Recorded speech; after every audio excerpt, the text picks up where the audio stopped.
प्रकरण 2. अबब, किती प्रकारचे हे प्राणी. प्रिय मित्रांनो, आज आपण आपल्या पर्यावरणामध्ये आणि सभोवताली मुद्दे आपण काय शिकणार आहोत. आमचा संचार कुठे असतो. आमचे रंग निराळे. आम्ही आकाराने लहान मोठे. आमची हालचाल वेगवेगळी. आमचा उपयोग. आम्ही घरघुशे. आमची पिल्ले दूध पितात. आम्ही उडतो. आम्ही पाण्यात राहतो. आम्ही सरपटतो आणि रांगतो. आमचा संचार कुठे असतो. आपल्या पृथ्वीवर अनेक प्राणी सापडतात. प्रत्येक प्राण्याचा आकार, रंग, चालण्याची पद्धत वेगवेगळी असते.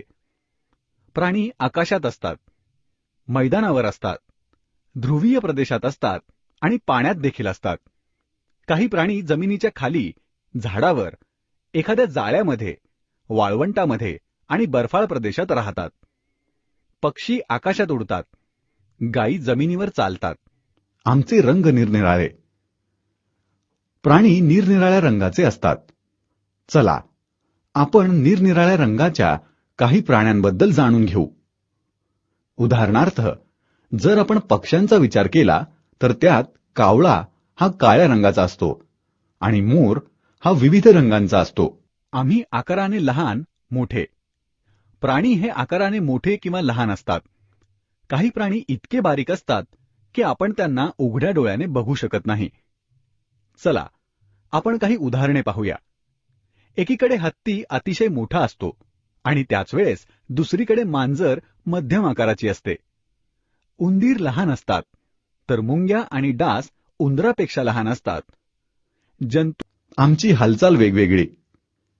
वेगवेगळ्या प्राण्यांमध्ये हालचाल करायची पद्धत वेगवेगळी असते. हत्तीसारखे प्राणी मोठे असतात आणि त्यांचे शरीर अवजड असते. त्यांचे शरीर आणि पाय जाडजूड असल्यामुळे तो खूप वेगाने धावू शकत नाही. हरणासारख्या मध्यम आकाराच्या प्राण्यांचे पाय बारीक असतात, म्हणून ते वेगाने धावते. बेडकाचे मागचे पाय लांब असतात, त्यामुळे टुनटुन उड्या मारत जाणे बेडकाला सहज जमते. आम्ही उपयोगी. लोकांना खालील कारणांमुळे घरी प्राणी पाळायला खूप आवडतात. कुत्रा त्यांच्या घराचे रक्षण करतो. काही प्राणी आपल्याला पौष्टिक अन्न पुरवतात, जसे दूध, जे आपणाला गाई, म्हशी आणि बकरीपासून मिळते. बैलगाडीच्या मदतीने लोक शेती करतात आणि जड सामान एका जागेपासून दुसऱ्या जागेवर घेऊन जातात. घोडे आणि गाढवे ओझे वाहणे आणि सवारी करायला उपयोगी येतात. प्राण्यांचे आपल्या जीवनातील उपयोग आणि त्यांच्या मदतीमुळे ते आपल्याला फारच प्रिय असतात. आपण प्राण्यांची देखरेख करतो आणि त्यांना आपल्या घरातील सदस्यांसारखे वागवतो. जेव्हा ते आजार. आम्ही घरघुशे.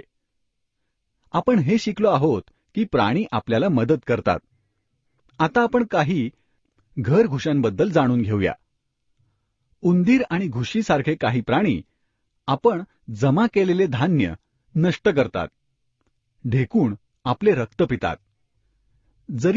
आमची पिल्ले दूध पितात. गाय, कुत्रा, बकरी आणि उंदीर ह्यांसारखे अनेक प्राणी आपल्या आईचे दूध पिऊन मोठे होतात. या प्राण्यांना पक्ष्यांना 2 पाय असतात. त्यांच्याजवळ उडण्यासाठी 2 पंख असतात. पक्ष्यांचे संपूर्ण शरीर पिसाने आच्छादित असते. वेगवेगळ्या पक्ष्यांची उडण्याची क्षमता वेगवेगळी असते. गरुड आकाशात खूप उंचावर जाऊन उडू शकतो, पण कोंबडा फार उंच उडू शकत नाही.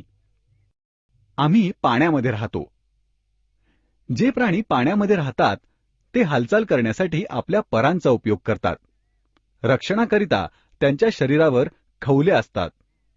पाण्यामध्ये आम्ही सरपटतो.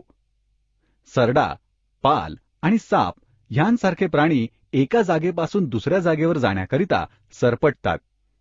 ह्या प्राण्यांचे पाय फार लहान असतात. सापाला तर पायच नसतात.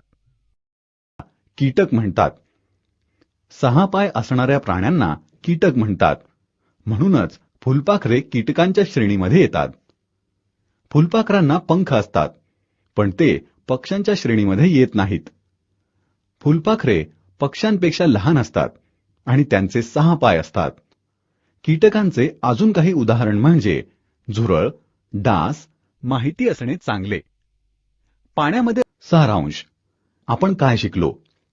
हवा, जमीन आणि पाण्यात राहणारे निरनिराळे प्राणी आणि त्यांच्यात आढळणारी विविधता. प्राण्यांमध्ये रंग, आकृती, आकार आणि हालचालीच्या पद्धती प्रमाणे असणारा फरक. काही सारांश आपण काय शिकलो? हवा, जमीन आणि पाण्यात राहणारे निरनिराळे प्राणी आणि त्यांच्यात आढळणारी विविधता. प्राण्यांमध्ये रंग, आकृती, आकार आणि हालचालीच्या पद्धती प्रमाणे असणारा फरक. काही